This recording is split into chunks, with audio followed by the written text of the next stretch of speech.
Pauta de análisis. Pauta 100.5.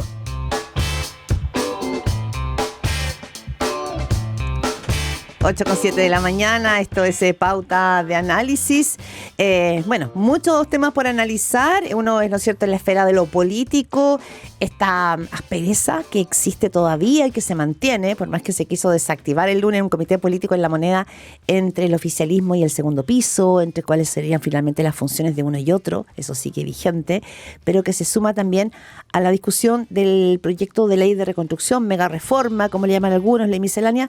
Esto va, digamos, en un track distinto, pero van juntos, porque tiene que ver con los climas y las atmósferas de estos temas. Y ayer el Consejo Fiscal Autónomo puso semáforo amarillo sobre esta mega reforma, hizo una crítica dura y detectó 9 riesgos que son directos para las arcas fiscales.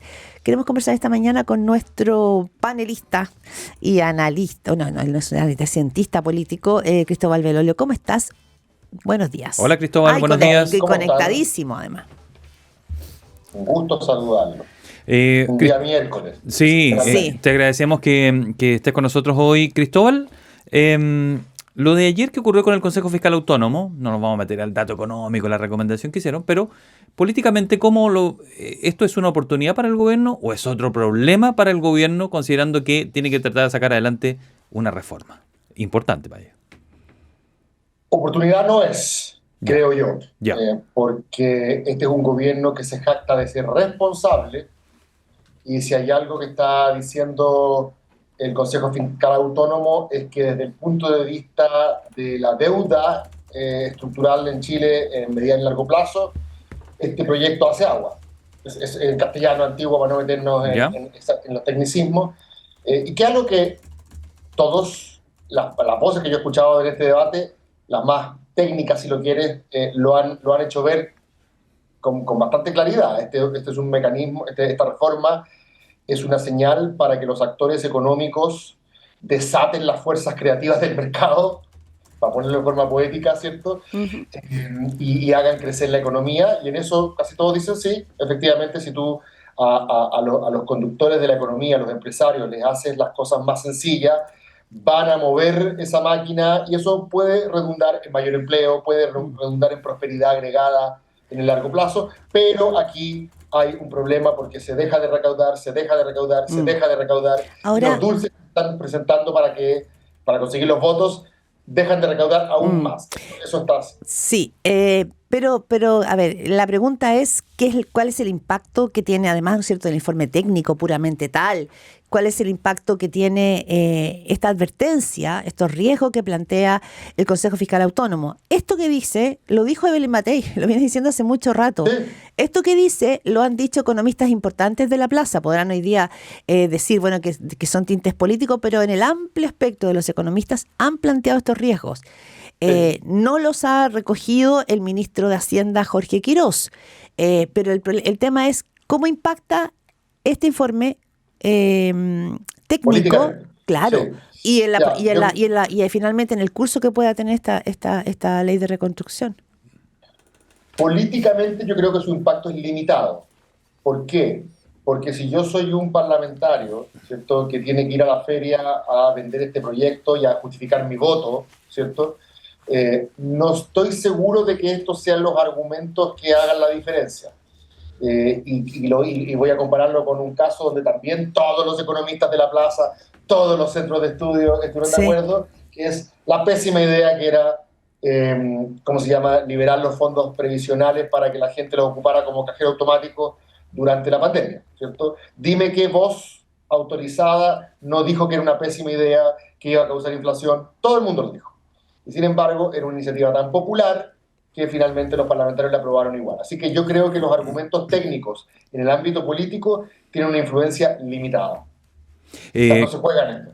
Cristóbal, mientras juegas un poco con el conector de tus audífonos ahí, porque está entrando por el computador, no por el audífono blanco que tienes puesto ahí, el cablecito. Mira, te voy a elaborar la siguiente pregunta. ¿Cómo ves? Estamos hablando mucho nosotros de segundo piso, de la relación Hacienda-Poduje, etcétera.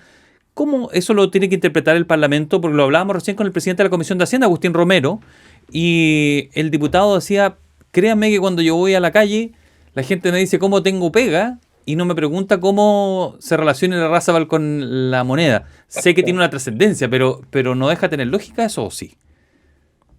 Obvio, y creo que tienen razón en ese sentido. ¿Me escucha mejor ahí? Es entrecortado. No. Lo que pasa es que parece que toma el micrófono de tu computador y no el plus de... Pero sigamos nomás, sí, del blanco que tienes ahí. Pero dale, te escuchamos.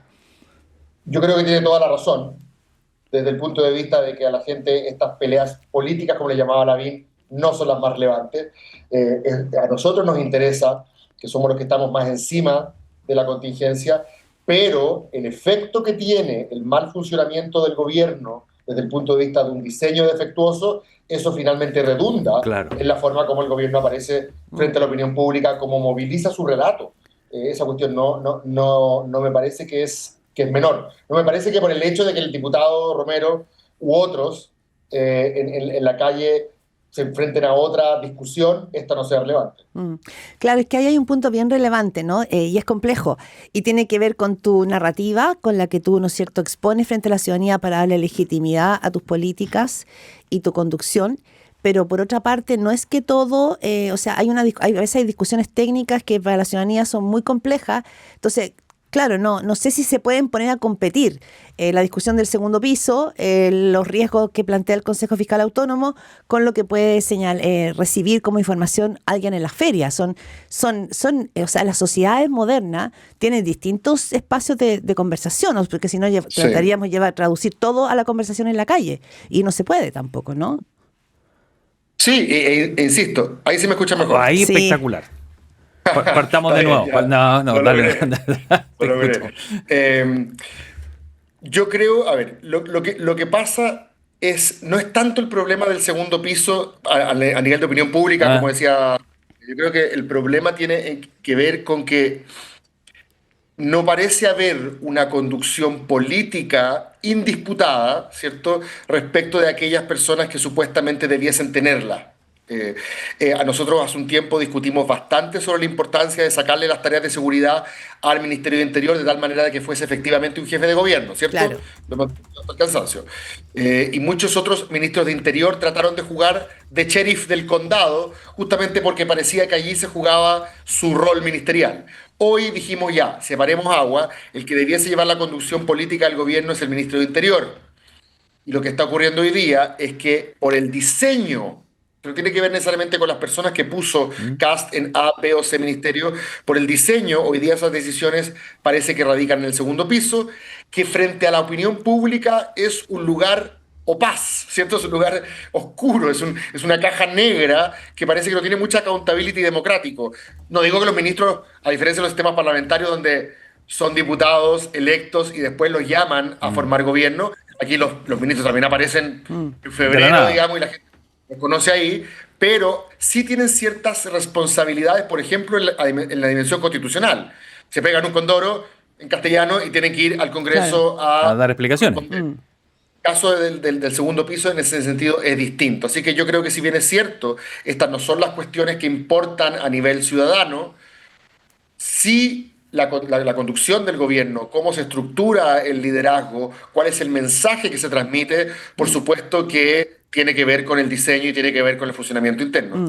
Ahora, y ahí hay un tema que se está planteando Cristóbal Belolio, Gerardo Gómez, que tiene que ver con que si hay un mal diseño, que es lo que han planteado mucho, que este es un problema de diseño profundo, y la alerta la pone el senador y presidente del Partido Republicano Arturo Esquella, ni más ni menos, y hay molestia en los partidos, tiene que ver uno, cómo conversa este diseño a nivel político, es decir, cómo el gobierno traduce sus políticas a la narrativa y a la conversación en el Congreso, y por otra parte, ¿quién cuida al presidente? Porque lo que estamos viendo es al presidente Kast defendiendo a cada uno de sus ministros en las últimas 2 semanas.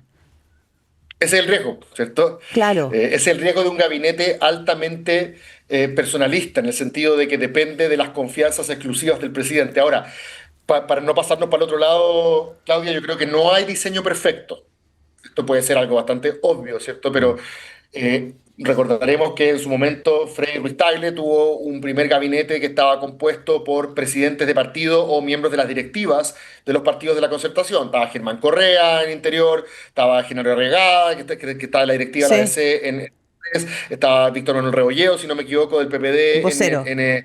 sería, y los tres venían directamente de sus respectivas directivas, ¿cierto? Sí. Para decir, este es el gobierno de los partidos. Funcionó pésimo. Y al rato el presidente Frey tuvo que llamar a los amigos del papá, ¿te acordáis? ¿Cómo se llama? A Troncoso, a Figueroa. Sí.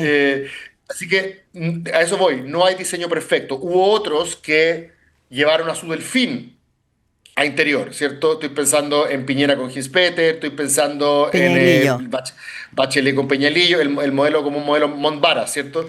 Este gobierno no tiene ninguno de esos dos diseños previos. Manda, por así decirlo, a las personas de confianza, el presidente al segundo piso y hace un cuoteo, por así decirlo, no tan partidario, sino dependiendo de confianzas personales y de trayectorias individuales que el presidente estima pertinentes. Sí. Y el problema de ese diseño, como tú dices, es que a la hora del condoro del ministro, a la hora del desaguisado, a la hora del el comentario, la declaración desafortunada, el que tiene que salir a prestar ropa es el presidente.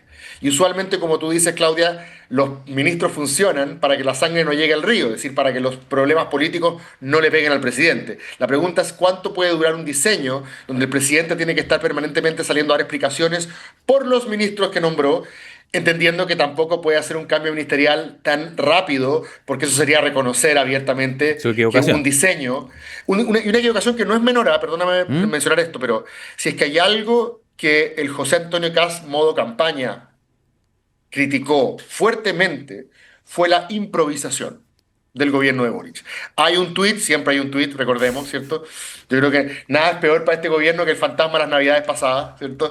El presidente Kast, cuando era oposición, el 7 de abril, Gerardo, el 7 de abril, no esperó al 5 de mayo, el 7 de abril ya estaba pidiendo cambios ministeriales por declaraciones exactamente iguales a las de la ministra Steiner el fin de semana. Bueno, con la vara que mides puede ser medido y le va a tocar, no le está tocando quizás a José Antonio Kast. Te iba a preguntar con respecto a la figura de Alejandro Irarrázaval. ¿No se puede transformar en el Crispi de Boric? Si no lo reubica donde tiene que reubicarlo o sentarlo donde tiene que sentarlo. Déjame tirar la pelota al córner de otra manera, porque también, como dices tú, la persona de Irarrázaval misma. Yo creo que Irarrázaval y Quirós, para ponerlos en un tándem, y por otro lado, Esquella, Valenzuela quizás, y los ministros con un perfil más político, y aquí incluyo a Moduja, a pesar de que no es de partido, yo creo que representan dos sensibilidades distintas. Déjame irme de tesis aquí para hacerlo más entretenido. Ahí yo creo que están las dos almas del gobierno. La primera, la de Irarrázaval y Quirós, es aquella que dice, mira, a mí me eligieron por ordenar la casa, a mí no me eligieron por lindo, a mí no me eligieron para hacer puras cosas populares, porque para cosas populares o populistas, como mal dicen ellos, hay otros. A mí me eligieron para decir las cosas difíciles y es el carácter lo que los chilenos finalmente van a valorar. Y como tenemos elecciones hacia el final, ahí pásenme la cuenta. Esa es la yo creo que el método es todo. La consistencia, el carácter, Perfecto. Decisiones ¿Ya? difíciles, pero que finalmente... Y el otro grupo, donde yo considero que está la crítica de Esquella, es, flaco, estamos haciendo política. No estamos, o sea, aquí nosotros estamos permanentemente rindiendo examen. Y lo que dicen las encuestas del fin de semana, claro, no es lo más relevante, pero no deja de ser importante como termómetro, porque después a la hora de tener que votar los proyectos del gobierno, cuánto capital tenga importa. Los parlamentarios se acercan al presidente cuando salen bien en la foto, pero si el presidente tiene 6% de aprobación, como lo tenía Piñera en su momento, los parlamentarios de su propio sector votan en contra del gobierno. Entonces no es irrelevante estar dando noticias malas todo el día, creo que es lo que dice Esquella, Poduje, hasta la ministra Chomalí, esta idea de estar permanentemente diciendo, no hay plata, ¿cierto? Nosotros vamos a tener que dar las malas noticias. Sí. Eso dice Esquella, ojo, tiene un costo. Claro, y veía que Andrea Valladares pues, estuvo en Tolerancia Cero, estamos hablando de la presidenta de Renovación Nacional, senadora. Ella decía que le parecía preocupante la falta de sensibilidad en las medidas impulsadas desde Hacienda. Entonces, quiero decir que el tema de las dos almas no es solamente entre el gobierno puro y quizás el aparataje del Partido Republicano, se está amplificando. Ahora, totalmente. Solo un punto en lo que tú dices, se puede hacer el recorrido de lo que son todos los segundos pisos desde Lagos más que desde Frey, desde Lagos en adelante, porque ahí es cuando se inaugura, digamos, un segundo piso más poderoso, con Otone. Pero lo que te dicen y lo que hemos leído en estos días es que ninguno, el jefe de asesores se reúne con los partidos políticos, le da instrucciones a los ministros, porque ese segundo piso es importante para el presidente, su círculo más importante, pero no está institucionalmente en la estructura del aparato del Estado. No tiene atribuciones para reunirse como se reúne ayer con directivas. Eso es la atribución del ministro del Interior.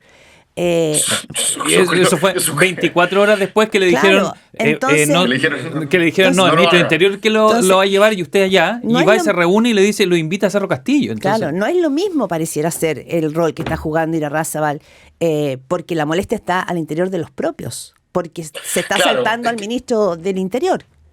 Por supuesto, ahora, aquí no existe un deber ser, ¿cierto? Porque no hay atribuciones establecidas en la ley. Uno habla del gobierno del lago, este gobierno casi este segundo piso mitológico, porque resultó bien, ¿cierto? Y uno recuerda la dupla Otone-La Era, ¿cierto? Piñera nunca le dio tanta importancia al segundo piso, ¿cierto? Era un segundo piso más bien de apoyo, de monitoreo de políticas públicas en el primero, y en el segundo reubica a Larroulé, que había estado con él en primero. En el caso de Bachelet, el rol de Pedro Well habría que mirarlo más desde la perspectiva, creo yo, de la construcción de un relato, no de la operación del día a día. Lo que yo creo que está ocurriendo hoy día, y que es lo que yo creo que quizás resienten, aquí me voy a meter un poco más en el comidillo a propósito de la pregunta de Gerardo, Claudia, yo creo que también muchos resienten que los que hicieron la pega de llegar al gobierno fueron los que hace 10 años arrancaron de la UDI diciendo la UDI se piñerizó, nosotros somos los que vamos a recuperar el espíritu original del gremialismo guzmaniano y vamos a hacer un proyecto de derecha sin complejos, aunque eso signifique pasar por una larga travesía del desierto. Se demoraron 10 años y esos son Esquella, Valenzuela y compañía, ¿cierto? Los que acompañaron a Kast desde el inicio, los que apostaron a una apuesta que puede haber salido pésimo, que puede haber sido como la amplitud y rindió. En cambio, pareciera para muchos que Irarrázaval, en cambio, aparece como una especie de añadido, más bien de la recta final, porque el presidente dice si quieren hablar con alguien y yo no contesto, él habla por mí, ¿cierto? Yo creo que es ese personalismo que también se le criticó al diseño ministerial de Boric por poner amigos en el primer círculo de poder, hoy día también le está pasando la cuenta al presidente Kast. Bien, Cristóbal Velorio nos ha traído su análisis académico de la Universidad Adolfo Ibáñez de la contingencia y los problemas que está enfrentando el gobierno por su ordenamiento interno. Te damos las gracias, Cristóbal. Un gran abrazo y nos reencontramos la próxima semana. Gracias, también tú. Que estés muy bien. Un Chao. abrazo.